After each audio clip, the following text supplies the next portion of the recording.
Howdy, BHRCers. You can find every episode of Why People on Spotify, Apple Podcasts, YouTube, or wherever else you get your podcast content. On this Why People episode number 26, we're thrilled to have Lisa Crawford, the CHRO at Precisely.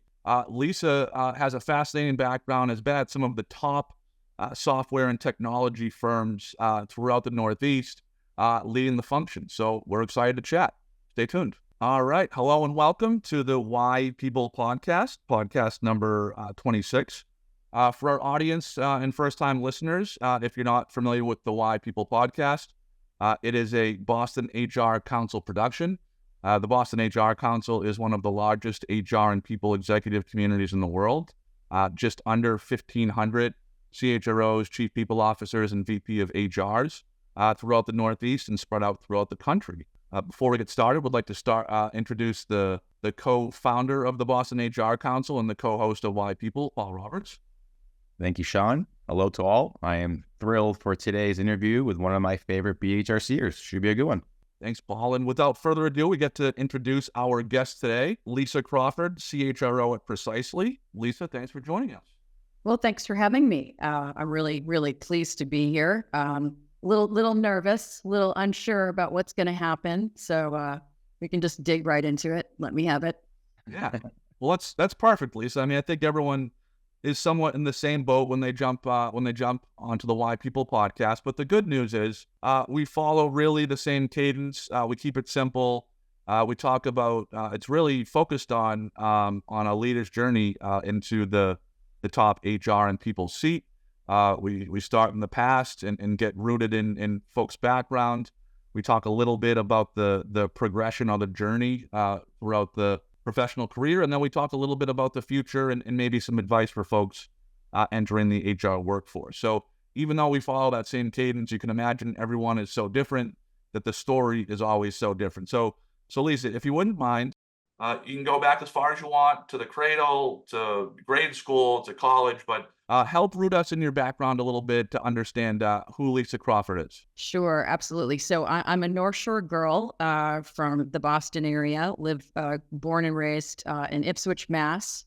So out on the coast, and then spent my upbringing there, and then headed off to New Hampshire to school. I went to Dartmouth College, was lucky enough to be accepted to that fine institution, and really didn't know what I wanted to do. That was the sort of beauty of a liberal arts education, right? I was able to go and not have to apply specifically to a major right off the bat. So I got there, and this little gal from public school upbringing, and opened this really big, thick course catalog, and couldn't believe all the different options I was presented with. It was this incredible kind of smorgasbord of wonderful kind of things, areas where I could go in my life. And I decided to become a Russian language major. And I remember, people ask me, well, why did you do that? And because, I went to Ipswich High School. We had, French and Spanish. That's the only option we had. And I got there and I thought, this sounds really cool. So I went into my freshman fall and went into this Russian language class and just fell in love with it. So, because people do comment now, they say, well, you are a Russian language major. How did you get to be a head of HR? And I guess it is a somewhat long and convoluted story. But,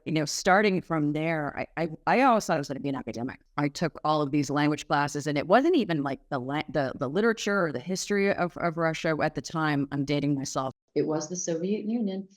This was back in the 80s.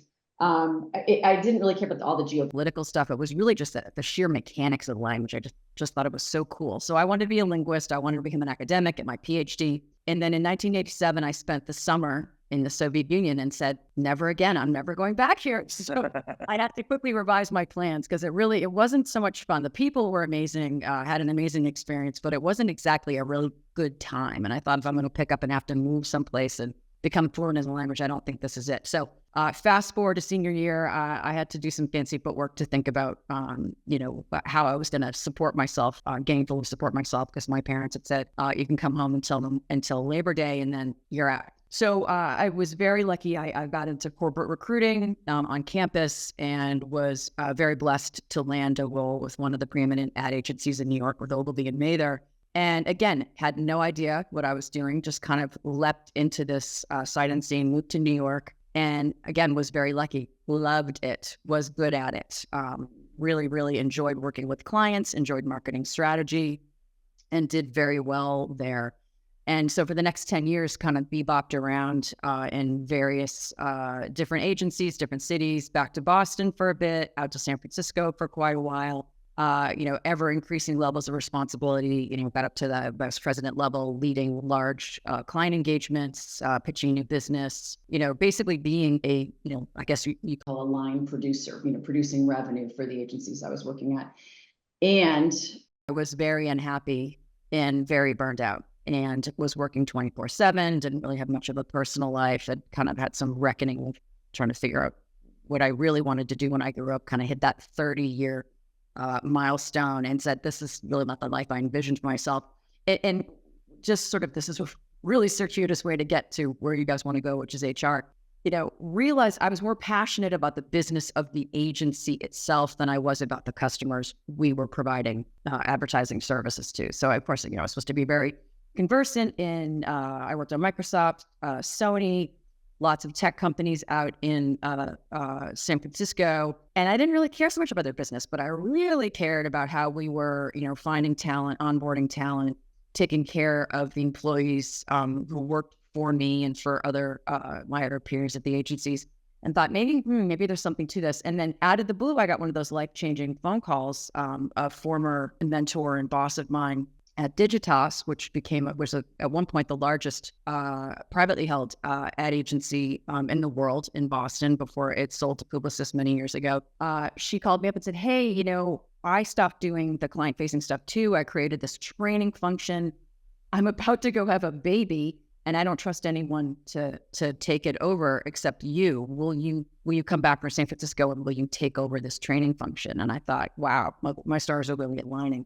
So I moved back home to the Boston area, and this was 1998. My journey in talent started, and clearly I wasn't prepared for this. Didn't have a degree, didn't have any formal training, but I did know the business of the agency. I did know how sort of what strategic concepts we put in place when approaching client businesses. I did know how to have great client relationships, how to rescue client relationships that weren't going so well. And so I took the skills that I had sort of learned on the job and simply started teaching them to other people. And that from there led to kind of an expansion of my duties into more sort of organizational design, organization development. How do we manage performance? And again, nothing that was ever formally taught, but things that I learned on the job in the context of a business in which I was an expert. So a quick aside for folks who are listening, who are thinking about wanting to make a career transition and how do I maybe change careers? How do I get into HR if I'm doing something else? It's certainly what I found it ended up being a pretty straightforward way to do it is do it in the context of an industry that you are an expert in. So it's one thing to go get a job if you're, if you work in finance, for instance, you're an accountant, but you really want to be in HR, don't try to go do it in a company where you have absolutely no backing and no understanding of how that business works. Do it in a business that you're intimately familiar with, and then your skills can ultimately grow and be relevant and transfer over. So spent several years still at Digitas, kind of developing what became a global learning and development function. And then from there, it kind of made an interesting jump over to still in professional services, but legal. I moved to Ropes and Gray, which again is one of the preeminent law firms in the world. I had followed the chief operating officer from Digitas. He had gone over there, and he had been my mentor on several projects. And he had said, "Hey, why don't you think about coming over here?" And I was like, "Me, at a law firm?" I'm not quite sure that personality is going to fit. He said, "No, it's going to be great. We're really kind of putting in place law firms at the time were going from, being led by lawyers to them thinking more about bringing in professional business management when it came to running the business of the law firm so that the attorneys could continue to do what they were best at, which was, being masters of their craft and working in the legal field." So I had a terrific run there, really, really wonderful, wonderful opportunity. Very welcoming from the partners and from the managing partners of the firm to say, hey, how do we think about developing our folks, whether they were staff supporting attorneys or attorneys themselves? How do you think through the life cycle of the big recruitment that happens, bringing in classes of young lawyers out of law school, onboarding them, developing them, getting them either on the partner track and working through that, or if they're not partner track, thinking about other options for them. How do you think about balancing, what became very real, which was this work-life balance issue? You get classes that are over 50% female, and it costs a lot of money to recruit these folks in. And then you find that maybe 3 or 4 years in, lo and behold, you're kind of, hitting biological imperatives. These people in their early mid-30s, they want to have a baby. Well, how do you do that on the partner track run-up? So it was, again, another series of really, really interesting years of kind of programming and developing different types of interventions, really specifically on the retention end. From there, I went to yet another professional services firm, and this was where I was able to get the top job, was Randstad, a staffing organization out of the Netherlands, one of the largest staffing companies in the world. This is around 2010, and they had a large business here in the United States. And I was lucky enough to network my way in and meet the gentleman who was the president at the time. And he said, "Hey, I'm looking for head of HR." And I said, "Hey, that's great. That's not what I do." And he said, "No, I really want you, because through all the learning and development and change management and development and org design work you've done, I really want to shake things up here, create an entirely new way of kind of creating a leadership team and going to market." So he took a real flyer on me. I mean, this was a job I was categorically, if I kind of faked my way in on the Digitas side because I knew the business, okay, A, I knew nothing about staffing, and B, I had never been a head of HR before. And all of a sudden I was in charge of like 1,500 people. So what I did do immediately was surround myself with people who did know what they were doing. And I continue to do that now. If any of the folks who work with me now listening to this podcast, they'll be like, "That's just about right," because Lisa doesn't know anything about HR. I really love to find folks who are super strong in their areas, whether it's in employee relations and employment law or benefits, compensation, et cetera, and make sure that they're there to do their expert work while I think about, some of the larger business imperatives and the things that I was hired to do around change management. So Randstad was terrific, had a really terrific run there. But I knew over time that I did want to get into technology. Clearly, living in the Boston area, if you're not going to do banking, you really want to be in tech. And I had done all professional services in my career up to this date. And I knew if I wanted to progress, I was going to have to get my bona fides in software. And that was really hard to break into. I kept getting calls for jobs, and I from headhunters, and I'd talk to them, and they say, "Oh, well, they, the client really loved your overall background, but since you haven't done software before, they're going to pass." That happened again and again and again. And so when I left Randstad, I actually decided to start my own business. So if anyone checks me out on LinkedIn, they'll see something called Evolve HR. And it was a bit of a gamble on my end. I was kind of a little tired of corporate work, and it was a bit of I was scared to go out on my own. I thought, this is really scary. What if I can't do it? I do need to make money for my family. And, had friends and a really supportive spouse who said, "Well, what if you can't do it?" So I spent a couple of years building a business where I was doing consulting. And this bridges back to the comment about getting into software. Was just out there looking for somewhere, anywhere, where I could get a foothold in as a consulting kind of, interim fractional CHRO, doing work for a software company. And it ultimately panned out. I'd done a bunch of networking, and there was an executive search firm in Boston that I'd been talking to, sort of thinking, "Hey, could you put the word out about me?" And ultimately they called me one day and said, "Hey, we got a call from a company named Unitrends in Burlington, and they were wondering if we did fractional CHRO work." We said, "We don't, but we know someone who does." So that was my introduction, my first software kind of client. And I consulted for them as an interim CHRO for about 6 months. And they said, "Hey, we'd really love to have you join full time." And it was terrific. So again, that was kind of, had no business being there, had never done anything with software before, but, very quickly got in, understood how the business worked, and found that I loved it. Also the private equity backed space, loved it. Bigger than venture capital. So more resources, more funding, typically more stable businesses. So you've got somewhat of a platform to build off of, and just really, really liked being private. Didn't like the thought of having to deal with, shareholders and, quarterly board calls and things like that. So Just really, really enjoyed myself there. And then that business ended up getting acquired. It was combined with another portfolio company, and I decided I didn't really love what was going to be the outcome of that combination. And then I got the call to join Precisely, which was then called SyncSort. I'll stop to draw breath. I don't know if you guys want to interject another question or comment at this point, but I can go into more detail about the journey at Precisely if you'd like.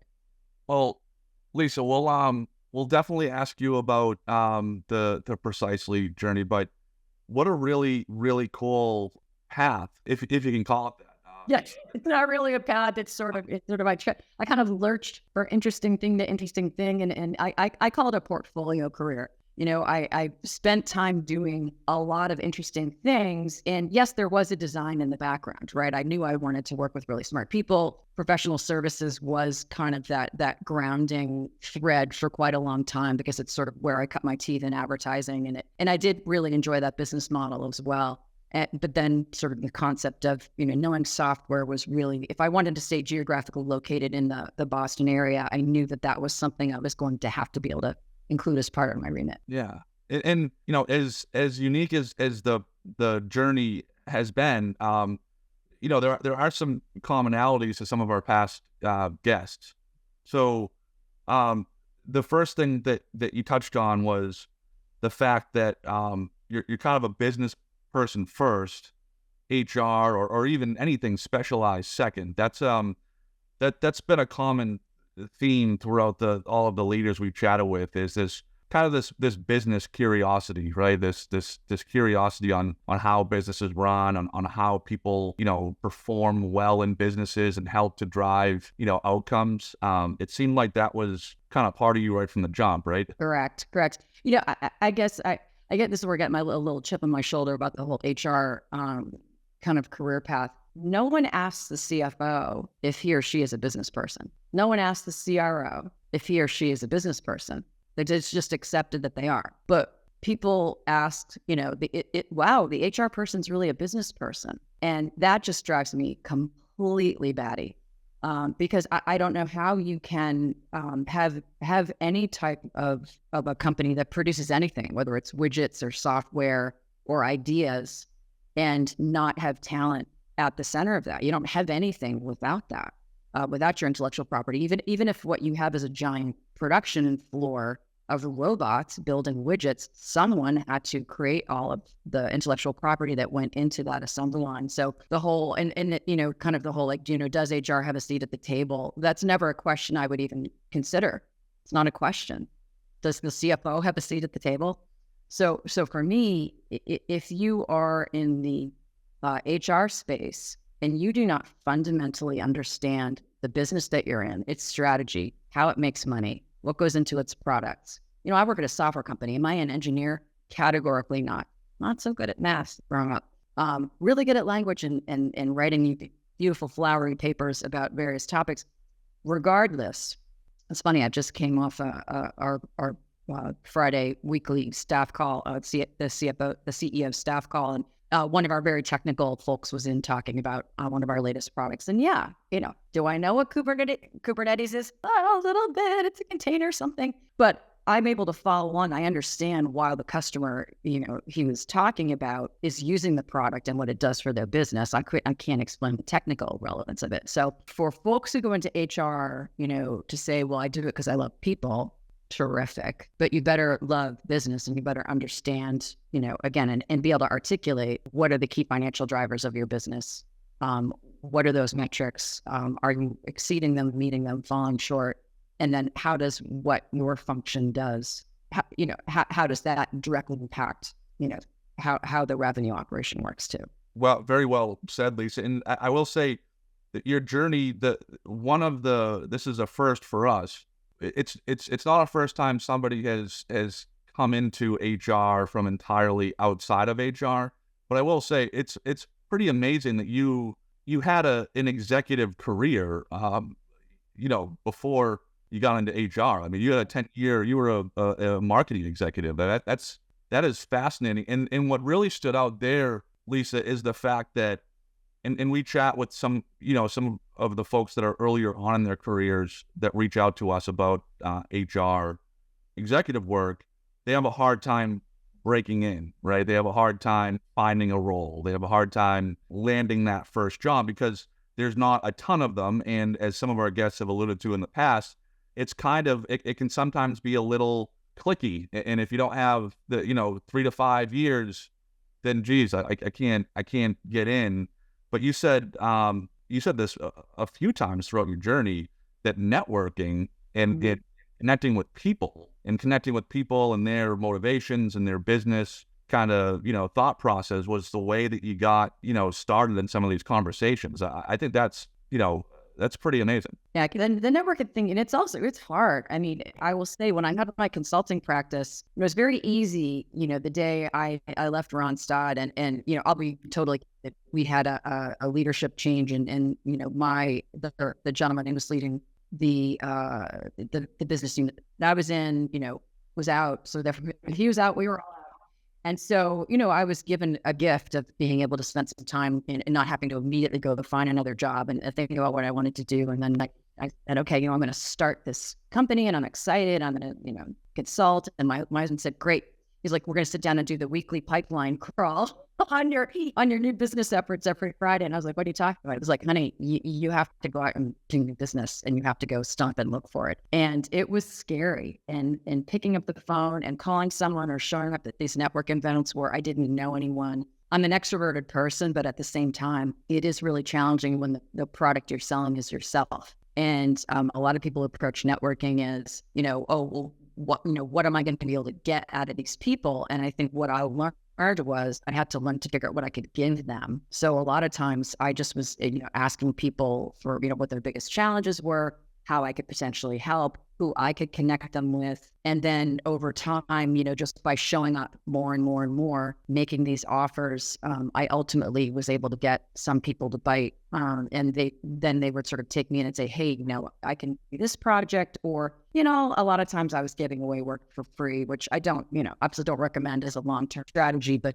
in the short run, to kind of get in and get your name known in certain areas, I sort of was willing to kind of give freebies over that time. And again, that's in the context of building a consulting business, but just in terms of networking generally, you do have to get out there and you have to be known and, joining groups like this one. It's a brilliant way to do it, especially if you're, younger in your career. Actually, I don't even know if you guys allow kind of younger in career folks to be part of the organization, or if it's only CHRO levels, but certainly, finding a more senior mentor who can bring you as a guest at some of these things, I think is terrific. Thanks, Lisa. And director level and higher, that's Boston HR Council. But that's really cool. And I like how you put that relative to networking, because I think, some people struggle with that on the basis of, they kind of treat it as a, as a zero sum kind of, opportunity. And I think it ends up being a little bit more holistic if when you watch the people that do it well. Right. It's certainly more, kind of a two-way street. So love hearing you chat about that. And thanks for letting us, bounce a few questions in. Would love to hear now about kind of, what's going on with you relative to the work at Precisely and kind of what's coming up. Terrific. Thanks so much. So Precisely, this I just passed my 6-year anniversary there, and so it's going on one of the longest stints I've ever had professionally. It's been a master class in doing what I do.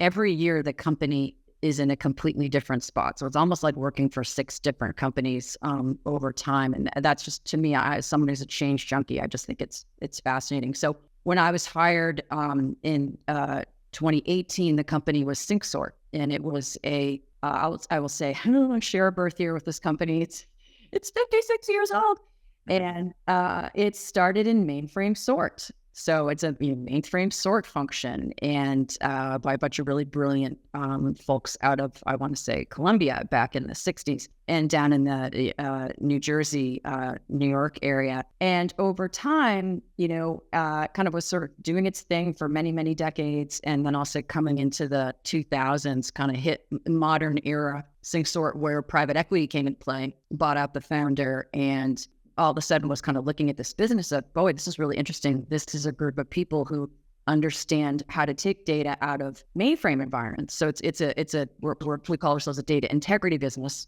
helping folks manage the data that their businesses generate by ensuring that it's accurate. So is it clean? Do you know who all your customers are? Do you not have 1 million customers called Bank of America? Maybe there's 2, and the rest of them are all garbage addresses. So is it accurate? Is it contextualized? Do you have information about this data? Do you have to append, other data to it to make it more useful to you? And can you move it from place to place safely and securely?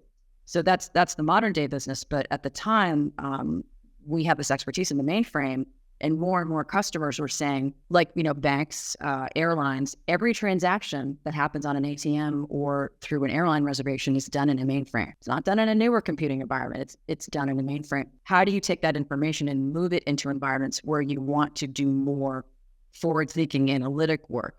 New products like Databricks, Snowflake, et cetera, new analytics environments, they don't operate with a mainframe. You have to pull the data out and put it someplace where it can be analyzed. So we kind of developed this reputation and this expertise around being able to move data. We called it from big iron, from a mainframe to big data, to these analytical environments. So that was kind of the modern day era of SyncSort, and the company was really starting to grow. Private equity had come in, and as I mentioned, probably was in 2008. And then over time, I think we're on our 4th or 5th round of private equity ownership at this point. The company's been bought and sold several times. Several of the same investors, if they've backed out as the majority investor, they're still have a foothold in it as a minority investor because the company has done very, very well through them. So when I joined, the company was at a real inflection point in 2018, had just been combined with another portfolio company called Vision Solutions, and had basically doubled in size. And the new private equity owners had said, hey, it's time for a real executive team. It's great that you've got, this, HR person who's been with you forever. That's great. It's great that you've got this, CFO. You don't even have a GC. Lots of positions were missing. And the CEO, Josh Rogers, a wonderful guy. I could spend the whole podcast talking about him. Local Manchester guy here from the North Shore. They had gone to him and said, hey, you got to start up leveling this team. And so you really need a CHRO. And he's like, oh, okay, I guess. So I was very lucky, chosen for this role, and came in. And even he was amazed at the amount of leverage he got by having someone come in who could lead the talent function for him. I guess he didn't realize how much of these decisions and all of this was coming to him until he found out, if you have someone who knows how to do these things, who knows how to think about talent development, how to recruit people, how to think about performance management, how to think about succession planning. So it really was, as he's told me, a real eye opener and a real amazing amount of leverage that this role provided him so that he could spend more time doing what he needed to do as the CEO of the company. So started there, and then SyncSort, and now Precisely's growth strategy was LBO. So leverage buyouts, lots and lots and lots of M&A. So when I got there, they had just finished being put together and then buying 2 or 3 other companies. And then we really focused on creating this kind of industry-leading M&A and transformation function within the organization. So how people were doing it was sort of in their spare time. Okay, I'm going to do my HR job, and then at night, I guess I'll help figure out how to integrate this company and people in finance and IT and et cetera. And what we realized was we needed to make a pitch to the board to say, look, we need to invest in full-time resources that do this. And it's scary because, it's just more overhead that you're baking into what is already a very high margin business. You don't have a lot of expenses, room to spend if you're going to be hitting these margins. But, realized that we were not going to be successful with this M&A program if we didn't do it. So we brought in a head of M&A and transformation. He's still with us. It's wonderful. I hired a person who did nothing but focus on M&A from an HR perspective. She's still with us. And another North Shore gal up in Newburyport. So we created this machine, and it was great that we did, because a couple of years in, we got to December of 2019, and we purchased the software business out of Pitney Bowes. So everyone, Pitney Bowes, what's that? Isn't that the mail company with the stamping machines? Yes, it is. And it, for reasons, other reasons, it needed to sell what was really the crown jewels of their business, which they had a software business. They sold it to us, and overnight we went from, I think, 1,000 people to 2,500, 2,400 because the business we bought was larger. And that's what occasioned the need to change from SyncSort, which had a mainframe legacy. Once we brought in the Pitney Bowes software business, that was much more about, this is where data quality came into play. Lots of new products about helping to add quality and context to data. So being associated with just mainframe didn't really seem to make sense anymore. So we have an amazing chief marketing officer who he and his team and our agency at the time did a lot of work to come up with a new kind of where could we carve white space out of the market for this new business that was about this new thing that we coined data integrity, not just data management, not just data quality, not just data governance, but everything to do with all of those things in relation to your data. And what do you need the most as a leader of a business? You need to be able to trust your data. And a lot of times people are coming back and saying, I can't trust it. I'm not sure. The data comes out and I go, ooh, I don't know if this is right. And you've got to make some bet the farm decision. So that's why we said, look, data integrity is paramount. And the kind of term that we came up with in terms of encapsulating everything that we do is precisely, because we are precise. Everything about what we do is helping folks find precision in their data. So it was really exciting. We rebranded the company, doubled in size, and then we just kept going. We just kept buying things. I think since I've been there, we bought 10 or 12 businesses at least, maybe even 15. Some of them have been smaller tuck-ins. So for me, again, I think I mentioned before, I'm a change junkie. That is just, it's the best job ever because you have some steady state work that you're doing where you put in a program and you can watch how it develops over time. And then you have all these nice hits of adrenaline of all of these businesses that you're buying. And it's just really, really exciting and scary at times and a lot of work at times, but it's just been a terrific ride. So now we are, 2,500 people. I don't know if I'll have to mention our revenues. I'll say we're closing in on $1 billion in revenue. Really, really exciting. I started, it was about 650 people, 275 million revenue. So that's quite a lot of growth in 6 years. That's really exciting, Lisa. And thanks for kind of letting us sit shotgun, for that ride, especially with the current organization. A question I want to ask, Lisa, is it's interesting. When you first got into HR, right?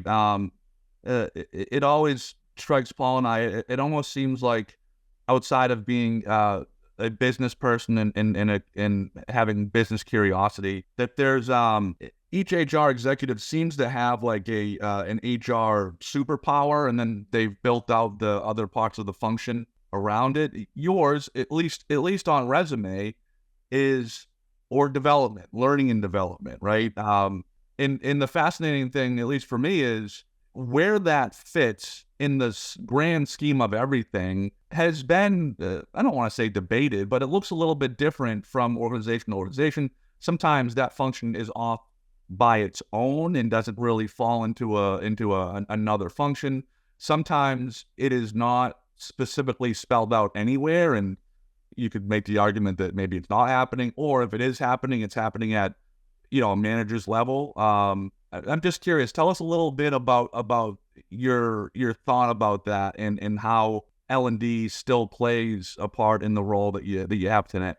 Yeah, it's a great observation, and I think what I'll say is, because you started talking about superpower, if I talked about my superpower, I'd say I'm a connector. So at every company I've ever been in, it's like, oh, well, who does that? We have no idea. Like, well, let's call Lisa. She'll probably figure it out. So having it, and it's precisely because I was in a function that was so poorly defined, it just kind of did a little bit of everything.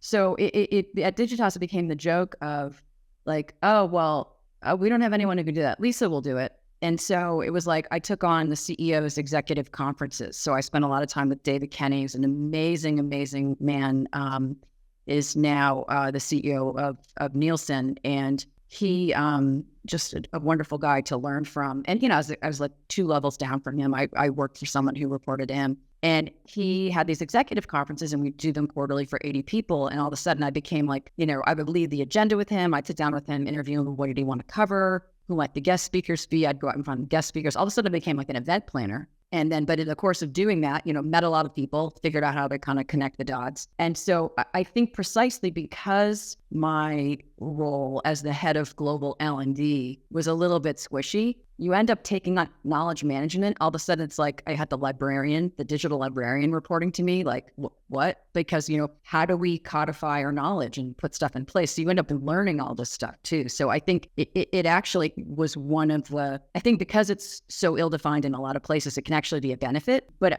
to your point, it also does need to have a space. And when you don't have any type of formal learning agenda in place, I think the employees do suffer. And I'll say at Precisely, I've been there 6 years. We're just kind of getting to it now. So it's not like you'd think, gee, that would be the first thing she'd do. That's her area of it. So it's the one thing she knows how to do, right? Everything else, she's kind of faking it. You think that's the one area where she would get in and dig in and build something. I just haven't done it yet. It's been a matter of there's been a million other things with all the M&A and other things we've had to build. And now we're in the process of actually building that function out. So it's actually, I've actually at this place, I've kind of put it on the tail end of the work that I've been doing. But it is critically important. And if we've honestly, this is the formal piece of it. Like I have someone who does create content now. It wasn't like we weren't doing anything. We were just doing much more informally before. So hopefully that answers your... Yeah, that's great. And some kind of adage about the landscaper doesn't always have the nice... Exactly. I've got a lot of weeds in my field, man. Working through it. Well, Lisa, it's been great kind of learning about your journey. We'll take the last kind of part of the episode now. We always kind of talk about the future, how we're thinking about the future, and maybe some tidbits of advice for folks. So let's just start. As you think about your function or the function in general, the HR and people leadership function, what are some of the things that come top of mind as far as what the next, let's call it 3 years, is going to look like or bring us or have folks considering? Yeah, well, obviously the big, I don't know that it's a tail wagging the dog. I think it's too big for that now, but is obviously generative AI. What are we doing about that? And, you guys just put on that wonderful conference that we had just last week, the lunch. And I, go to a lot of things, Bain. We've done a lot of work with Bain, and they do these great events, and they are very kind and invite me to them. And they've got some great content about that. I'm actually going to the Burson conference next week in LA, hoping to learn more there. Clearly it's a tool, it's a thing, it's there. It could be great. It could be not great. I think it's still squishy enough that people are still trying to get, real definitive use cases out of it. So I'll kind of park that for the moment. But, I think certainly the challenge that faces us as a business as we grow is I really think about this concept of kind of the skills database and looking at my talent landscape from a skills perspective as opposed to a title perspective. Like, do I need another software engineer over here? Do I need that?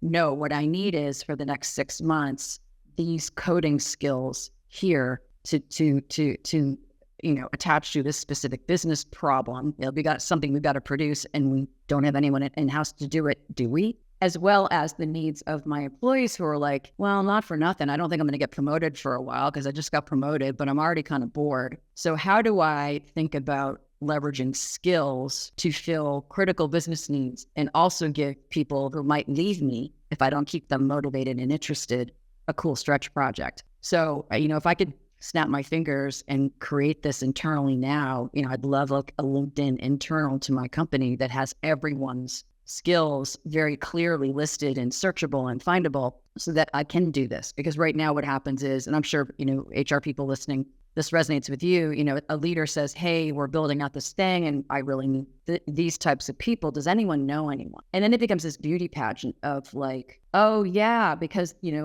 Sally came and presented at our executive meeting. I can think about her and she gets the project. Well, what about, the 4 other people who also have those skills, but because they didn't hit my radar, they didn't get chosen for the project. So really, I really think about democratizing skills and having this ability to match kind of a lot of these individual projects or larger programs within the organization that are driving the business forward with the skills of people who are here internally. I hate to go outside. I hate hiring from the outside. I want to be spending more time developing internally. So that's something that really keeps me up at night. And my head of talent and I think a lot about, there's clearly we need a systemic way to manage this. There's got to be some type of a tool or platform. And I'll probably start getting vendor calls after people hear this, like, oh, we've got a solution for you. And then how do we think about implementing that internally? So I think that's a big thing for me. Thinking about how we continue to upskill and retain employees in this talent market, because it still is crazy. There's a lot of people looking for work and they're very demanding. So usually when there's a lot of people looking for work, the employer has all the leverage, right? I'm finding it very strange right now, balancing between, yes, there's a lot of people, there's a lot to choose from when we're hiring, but boy, when you find the right ones, they demand a lot and they're looking for a lot of money, and it doesn't necessarily coincide with the budgeting levels we have. So it's just this really interesting talent market that I don't see this dynamic changing. I don't see it going back to, we're back in a seller's market. We're back in a buyer's market. I think it's going to be this combined market. And to get the best talent, you are going to have to pay for it. And it's really, really expensive when you go outside your business. So, better on you to be developing it internally to the extent that you can. That's really cool, Lisa. That's a interesting, thinking about that skills inventory or that skills, kind of map internally. Because as someone who, is a part of a lot of different teams and leads some teams, I often think of it sometimes from the other way of that kind of lens, maybe flipping that upside down. I'm always fascinated that I had the privilege to work with some amazing people that do some amazing things. And after a meeting or after a deal or whatever, I'll say, hey, that was really cool how you did, this, and this. And the person will say to me, like, what do you mean? That's just, it's almost like sometimes people don't realize they have. Right. Because that skill might not be attached, to your point, to XYZ job title or job description. I also think about it from that lens as like, man, there's some amazing people doing some amazing things. How do we focus on that and make some efficiencies around it? So thanks for sharing. And then the last question, Lisa, this has been a lot of fun, is maybe, one piece of advice for somebody who either just started off in HR or is, thinking about becoming a Russian language linguist professor somewhere, and says, actually, you want to know what? Maybe HR is for me. Advice for people that are just starting out in your field, to maybe someday be a Lisa Crawford or an executive kind of leading a team. Oh, it's a great question. There's my one thing tactically, like as a mom of a teenager who's heading up to college, don't go anywhere without a notebook and a pen. So it's a huge pet peeve of mine. And it's easier. I guess it's probably easier to hide now that we're all virtual. But when we were back in the old days, when we were together, and a junior person would show up either in my office or in a meeting and not have anything to write with, to take notes at the meeting, or even for themselves, they weren't there as the note taker, but just sort of to take notes and understand what's going on. Take notes. It's really, really, really important to write stuff down, and don't type it in your phone. Bring something, like, write it out longhand. It's actually good. It helps you retain it better. Take a notebook and a pen with you wherever you go. That's a really tactical tidbit. I would say show up to do the job that you've been hired for, and just do it really, really well, and ask a lot of questions. And once you've asked a question and you've gotten an answer, take that information and use it. Don't continue to ask the same question over and over again. Clearly, make the most of the questions you're asking, but sitting in the back, not being visible, not interacting with people who could potentially help you it's a classic beginner's mistake. People are afraid, they're shy. I'm so junior, I don't know, I don't want to make a fool of myself. Don't think about that. The senior leaders who are around you are there to help you. They want to help you grow. So, for instance, if they have a session and they're asking for questions and everyone kind of sits there and sort of stares at them, it doesn't really do anyone any good. If you are truly too shy to ask in a group setting, then find a way to approach that executive privately. But ask questions. Find out why. It may seem, you may feel that you're asking a dumb thing, like, I should know why we do it this way. I don't know. Maybe the senior leader won't even know, because maybe they just been always doing it the same way and no one's ever questioned it. If you have a thought, advance it. And then certainly within the context of your work, do it with excellence, do it with pride. It could be boring and it could be rote, but you can make it certainly the best it can possibly be. I will tell you, cannot tell you as a 21-year-old, 22-year-old, how much time I logged in the copier room at Ogilvy and Mather. I was at Worldwide Plaza on I'm trying to remember the address. It was on 8th Avenue in New York City on the 16th floor. I remember the floor number. Copier room, fax machine, copying large, schematics that were going to go to the printer for printing, faxing them to my customer at American Express so that they would fax back a signed approval that we could go to the printer. And it was like midnight and I'm freaking out, photocopying things, like not for nothing, but I thought I was a pretty smart kid who went to a good school and I was photocopying for years. You got to pay your dues. And I photocopied really well. That's all I can say. So just do it well, ask a lot of questions, and then the other opportunities come. Well, Lisa, that's great advice. And we've really appreciated you being on the podcast. Really loved hearing your story, and look forward to seeing you at some BHRC events in the future. Yeah, thanks. I'm happy that Paul stalked me. My sordid history with Paul is that I played golf with his wife one night, and he tried to track me down on LinkedIn, and I shame on me, I wasn't paying attention to my LinkedIn, so he felt like I had ghosted him. But then he found me.